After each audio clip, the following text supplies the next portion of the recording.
Welcome to the Good Girl Society, the podcast where we, Jen and Sass, talk all things bookish lifestyle and navigating life in your 30s. Make sure to give us a follow on Instagram, TikTok, and YouTube at good.girls.pod, and be sure to follow us here on streaming services so you can listen to our latest episodes. On today's episode, we will be discussing Credence, the very controversial and taboo book by the New York Times bestselling author Penelope Douglas. Oh, can I have to read you this Goodreads review because it made me laugh so hard, and I showed it to Rochelle and she died. So May says she gave it 1 star and she says, I illegally downloaded this and I still have buyer's remorse. Oh god, I found that so funny. Oh my god. And you know what? The reviews on this book are so polarizing, Jen. Like, so many people giving it 5 stars, so many people giving it 1 star. It actually has a pretty high rating. I think it has like a 3.7. I was just on there on them. It has 3.69, yep. Which I think is pretty good for a book that's that popular and is that taboo. Well, I mean, you know.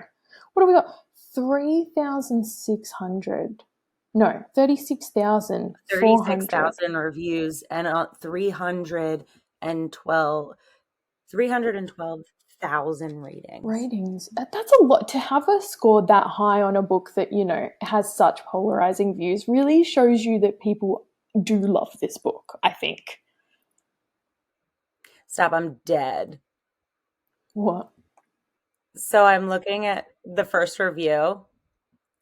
It says, let's play a game, shall we? I like to call it take a shot every time there was a red flag. And first off, this is a 2-star review. Jake threatened to hit her. First off, we love that. Next, hella possessive. Also love. Lusted and nearly had sex with a minor. Nearly has not had sex with a minor. Kept hurting her when she told him to stop. Did he? I don't remember that. No. It's so dramatic. Right. Oh, wait. I just want you to know that this also has those little red siren emojis. Oh, I'm looking at it right now. It's fucking... I did read this one and I was like, girl... Really? All right, we're going to go on a whole... We got to move on. We're going to go on a whole rant. We got to get off of Goodreads. We really are the worst. Like, when we get latched onto something, like, we really do. Jen... This is what happens when you put 2 people that have ADHD and autism on a podcast. And you know what? I hope you guys enjoy it because we are very unmasked. Bro, was there even a plot in this book? Like... I swear to God, when I reread it, I was like, is there a plot? It's a love story. Yeah. Yeah. Because I was really thinking about this. Like, what was the plot? Like, what did we learn from this? Like, I suppose, like, Tiernan... They were on a healing journey, Sass. The way you say that was so much conviction. Sass, they were on a healing journey. No, you know what they were. It was fucked up. But they were. And you know what, though?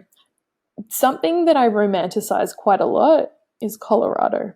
Don't ask me why. I don't have the answer for you. I just know that it's full of mountains. See, I don't romanticize Colorado because somebody once told me that the LA, like the mayor of LA, or I don't know, this could be total bullshit, but somebody once told me that, like, the LA bussed all their homeless people out of LA and sent them to Colorado, to Denver. What?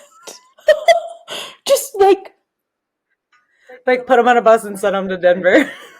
Oh my God, America, girl. So now I don't romanticize. See, I have a very bad view on LA, but I just picture. I mean, it's very possible. It's very beautiful, but in my mind, I just picture beautiful mountains and then just a bunch of homeless people. Look, we'll have to ask Kenzie because Kenzie lives in Colorado.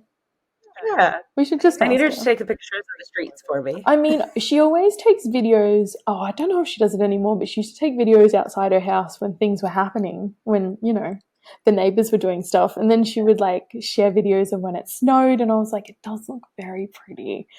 Yeah. But I just think like, I'm sure there are very nice areas. I was supposed to go at the end of the month, but Memorial Day weekend and not being able to take off work messed that up for me. So, well, it sucks, doesn't it? right. But I really romanticize the idea of going into the woods, the woodlands. Like, my life goal is to someday retire, or maybe even not retire, like just work in the mountains in Melbourne, because we're covered by mountain ranges. And it's so beautiful. It's like twilight where I live. So we'll be done our podcast by then, though, because your internet here is not great. So your internet there definitely won't be good. No, okay, so here's the thing about the internet. The further out you go, the better it is. Because the closer you are, the more wires there are. And so we have really shit NBN that's like wired. We don't have whatever everyone else in the world has. Australia has really bad internet. Like, we're known for it. And there was like this full thing, like, I don't know when it was, like maybe 5 years ago, where the NBN, they were talking about how they were going to build it. And the way they built it was just so bad that the closer you get in a city, the worse the internet is. Like, it's not important. I don't know why we're talking about this. Fuck. I did this. I created this. So bad. We're like the worst podcast people in the world. But listen, guys. It's because I didn't take my medicine today. Well, yeah. It's 10 o'clock at night. Mine's worn off. So you're getting unmasked sass. And honestly, I like this episode. If people don't like it, that's on them. Yeah, and mine's in the car. So that's... You don't need it's 8 a.m. here. I haven't gotten anything yet. You don't need it. What do you mean? You're having fun. Well, I mean, back to the plot. Okay. The non-existent plot. The healing journey. I think there's a healing journey, and I do like the whole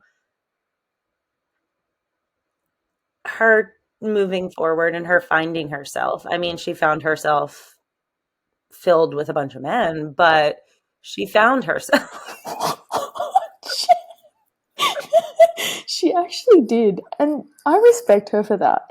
And you know what? Sometimes to go on a healing journey is to go on a sexual journey. Like, both. But she also learned how to fix a fridge, and she learned her I don't know. She learned how to be herself too. She did, and she actually enjoyed being in the country. Like, it was obviously meant to be for her. Like, she enjoyed herself, which I think is really nice. Yeah. I give it a 3. Yeah, I'm going to give it a 2 just because it wasn't really there. But I wouldn't say that, detracted from the story. There just really wasn't one for me. And, that's fine. Not every book needs to be some big plot-driven book. Come on, guys. No.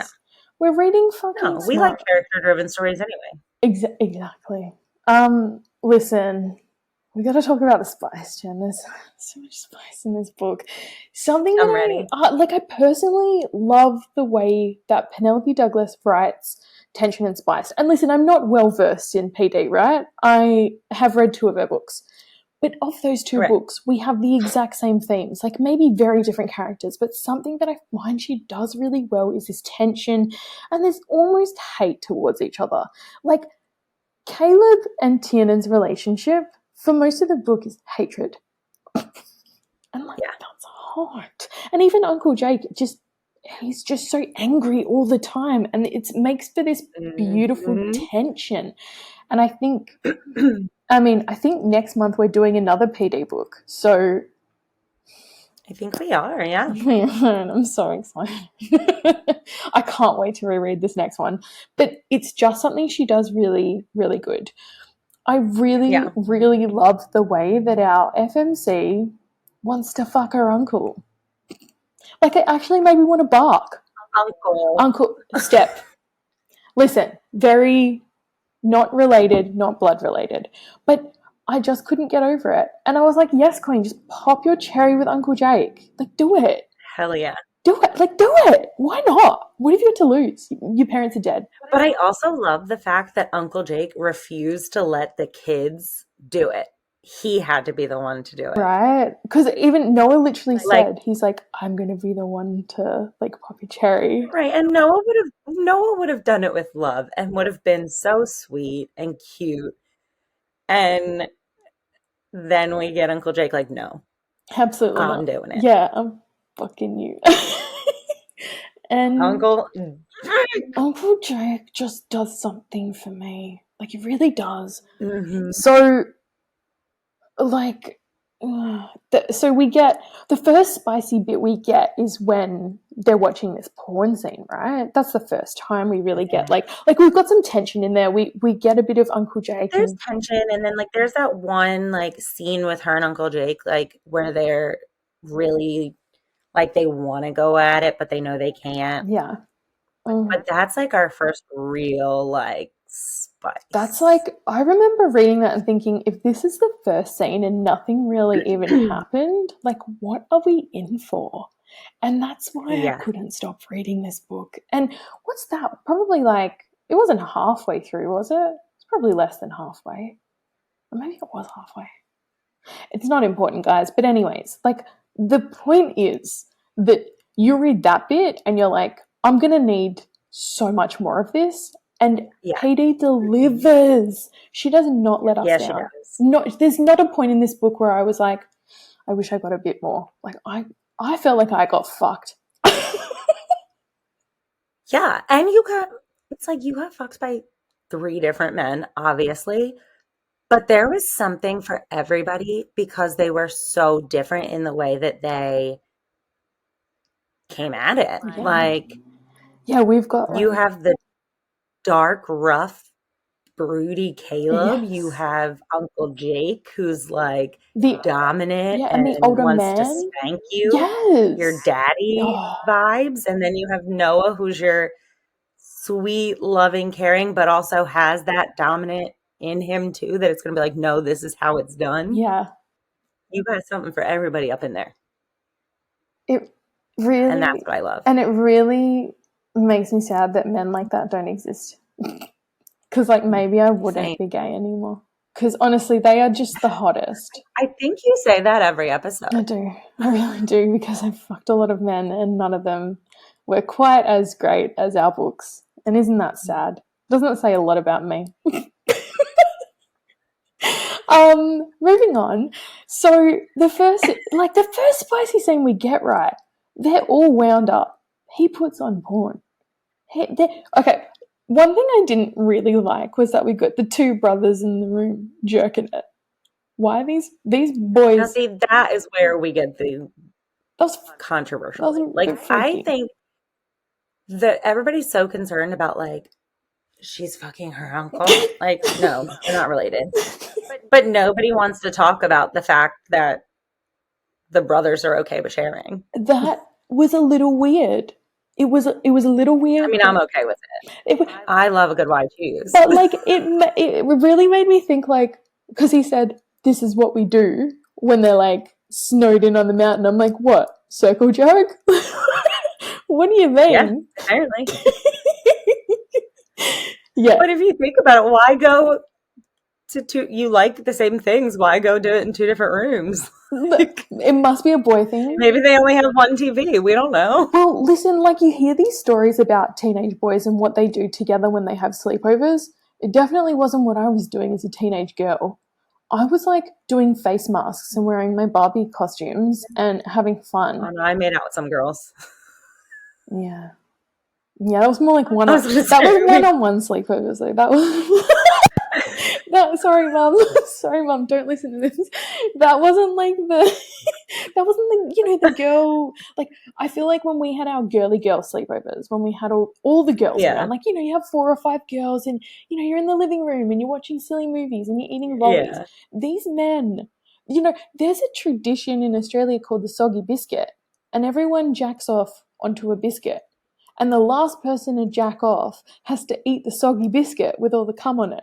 So, like, this is what I'm talking about. Like, men are weird. Men do weird shit. And, like, boys, they're stinky and they're horny. And, like, it doesn't surprise me that they would be jerking off to the same porn in the same room, if I'm being honest.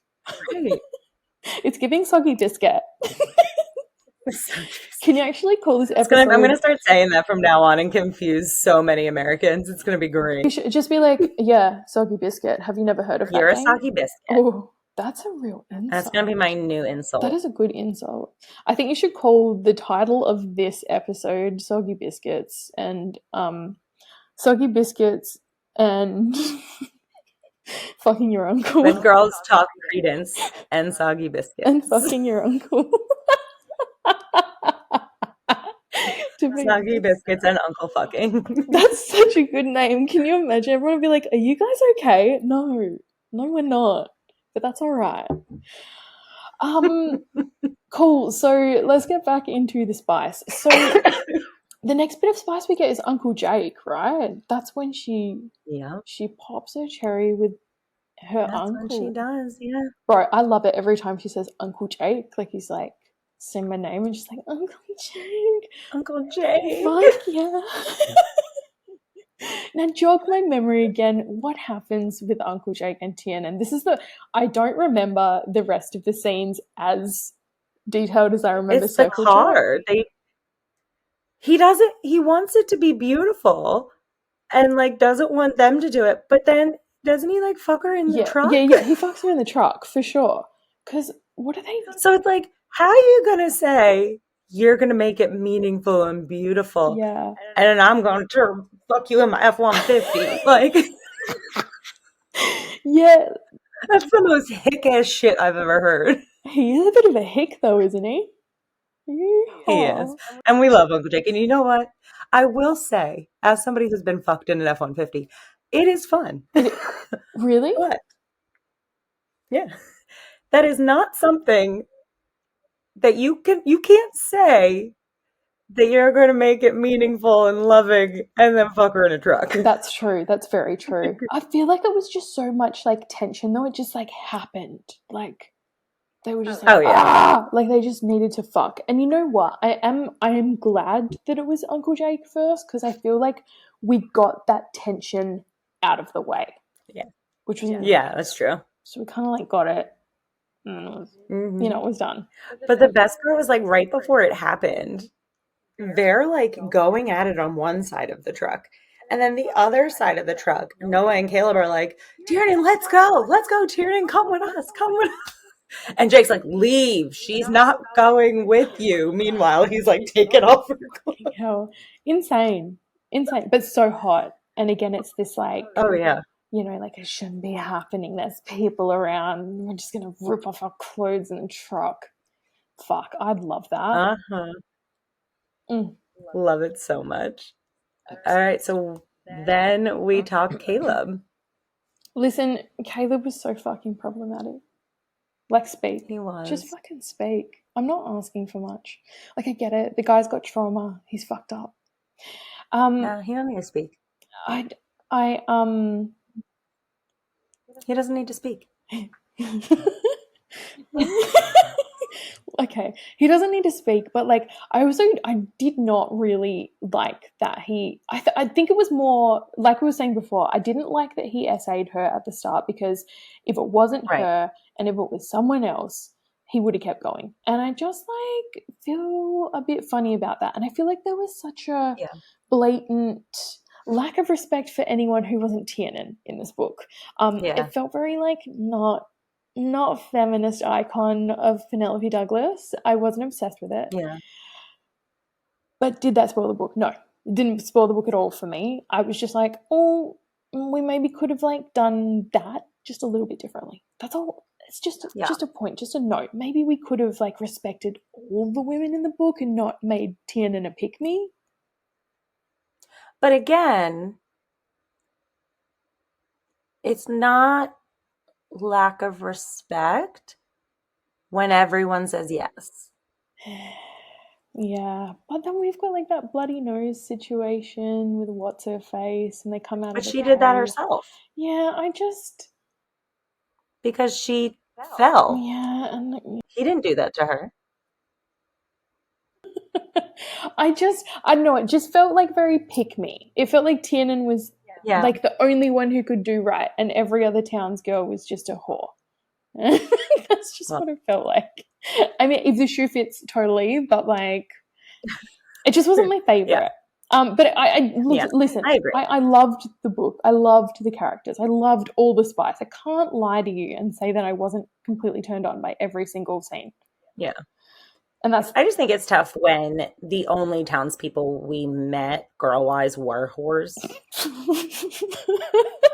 So, like, every townsgirl that came in contact with him did, in fact, want to sleep with him. yeah.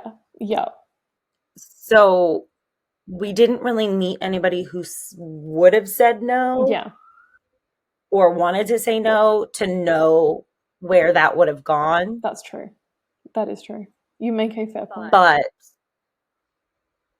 yes, I agree. Yeah.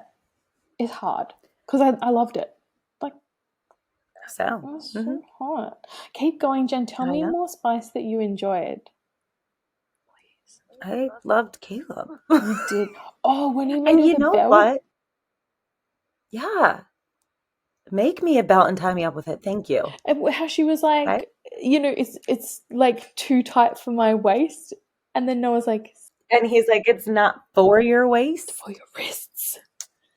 Yes, Daddy. And then, so this is not sexual by any means, but also involves the dining room table.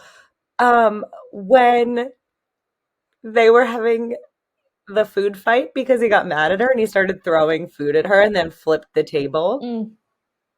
I got so turned on by that. And it had nothing to do with sex. You just love a table scene, Jen. I do. You fucking loved it. It doesn't matter if the table's sexual or not. You just love tables. Tables and food, apparently. Jen, do you have a table kink? Maybe I do. You know what? Let's keep discussing this. I'm starting to think I do. The more books we read, I'm starting to think I do. Guys, if there's anyone out there who analyzes kinks, just let us know what Jen's table kink is all about. What does that mean? Like, what does that say about her? What happened to you, Jen? Please tell me. In your childhood, what happened with the table? Deep dive. I don't know. Deep dive into Jen's psyche. Now I'm going to have to research it myself. Bro. Table kink. Table kinks. I want to do it right now, but I shouldn't. Yeah, literally. No, because this episode is already an hour and a half long.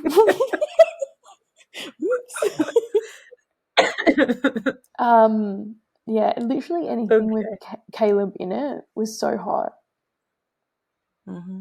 Just his grunting. And then I loved too, I guess this isn't really spice, but like when she read his journals and or not his journals, but the books that he was reading and he wrote down all of his thoughts. I loved that. That was very cute. Because we got to see the real hidden Kaleb that we never get to see because he keeps that so very deep down and hidden, like that sweet, kind Kaleb. Yeah. Yeah, he's so cute. And the ending, for once... Wait, are we allowed to spoil? This book's been out for ages. I'm spoiling it. Yeah, it's been out forever. Fuck you, if you haven't read it, then stop now, but whatever. That ending was the first time that I ever enjoyed a pregnancy in an epilogue. Like, ever. I've always been like, oh, why would you ruin a book like that? But for this, I think it's because Tiernan was treated so poorly by her parents, and I just knew she was going to be a good parent. Mm-hmm. And that really did it for me. Also, this isn't spice, by the way. And I loved seeing Kaleb as a dad. Right. Kaleb as a dad made me so happy. Yeah. And then we get Mirai and Uncle Jake, don't we? Like, they're kind of like... Mm-hmm. I always thought Mirai wasn't very hot. And then, like, we hear about it with Uncle Jake, and I'm like, oh, so she's a certified hottie too? Like, yeah. Uh-huh. The whole time I'm thinking she's fugly. I know. Like I'm thinking of like this old gray, like crotchety lady, and then she comes out of the tent, and you're like, okay, Midai's fucking hot. All right, okay, queen. I reckon I'd give this one a 4.5 out of 5 chilies. So like very hot and spicy. If we were rating, same. Very, very spicy. I agree. Like, yeah, as spicy as I think, I've ever read. Agreed. pace. Love it so much. Yeah. I want to read it again already. I know, right? It's one of those books that I feel like you could pick up again and again and enjoy. Mm-hmm. All right. Next is pace. What did you think about? I guess we kind of talked about pacing the whole time. Yeah, like I honestly think because you've got this undercurrent of tension, the pace was awesome. Yeah. Like I didn't find this one hard to read at all. Not at all. And I think too, normally we talked about this in I think in the last episode or the episode before, like with pace, like I feel like I read the book faster when it has a good pace. But for this one, it made me take my time with it because it was so good. Yeah. Like the pace was so good, the spice, like everything was just so good. I didn't want to rush through it, Yeah. or I didn't feel like compelled to finish it in one sitting. Like it was just so good that I was like, I'm going to take my time with this because I never want this to end. Like I just want this to keep going and going and going. Oh, 100%. And again, I really do think that's something that Penelope Douglas does really well. Yeah. It's like you don't have this plot-driven story, but you have these characters and this tension, and it is sexual tension. She does sexual tension really well. And I think I honestly would rate the pace like 4 out of 5. Not because it's particularly like a paced book, but because you just want to keep going. Yeah, absolutely. I agree. I would say probably a 4.5, honestly, out of 5. Yeah, it's a book that gives you so much. Like it's a gift. Yeah. If you're into it, it's a gift. Mm-hmm. I love it. So I think like overall ratings, like even though this book is, it's so problematic, it's so terrible, and I love it. Like it has a lot of like themes in it that I think we can all sort of agree are not great. But there is something about the spice, about the tension, having this drawn out longing between these characters, also having a bit of a why choose moment. It's a recipe for just the best book. I really, really love it. I think if you don't have triggers or you're happy to look past the sexual assault of a minor and the incestuous relationships and the problematic treatment of women, you might enjoy this one. I think if you enjoyed like Haunting, Hunting, if you enjoyed books like The Ritual, all those kinds of books, I think you'll really enjoy. Credence, you don't have that like dark romance undercurrent. I think it's just really fucked up like romance. Yeah. Pretty much. It's definitely a book for people who love that dark romance vibe. And if you're not into triggers, then don't read it. And I like to remind everybody that you don't have to read this book. That's true. So very true. If you come across this, maybe it's not for you. But what is your overall rating? What do you think? Oh man, like I have previously rated this one, so I went and looked at my Goodreads rating and I gave it a 3 last time, and I think rereading it, I'm gonna give it a 4. Yeah. That's what I think. I think it's getting a 4. It's a good book. It's a book you don't want to put down, and like this is your first time reading and you're already ready to do it again. And to be honest, it was a delight to read this book again. So yeah. It's a good book. Definitely a 4 for me. Love it. All right. Well, that's it for this week's podcast. Thanks for putting up with all of our sidebar conversations and listening to us chat about Credence. We will see you in a fortnight. Again, make sure that you follow our socials to keep up on book club in time for these deep dives. We love having chats in the comments, so feel free to reach out to us. See you soon. Love your good girls. Bye, guys. Bye.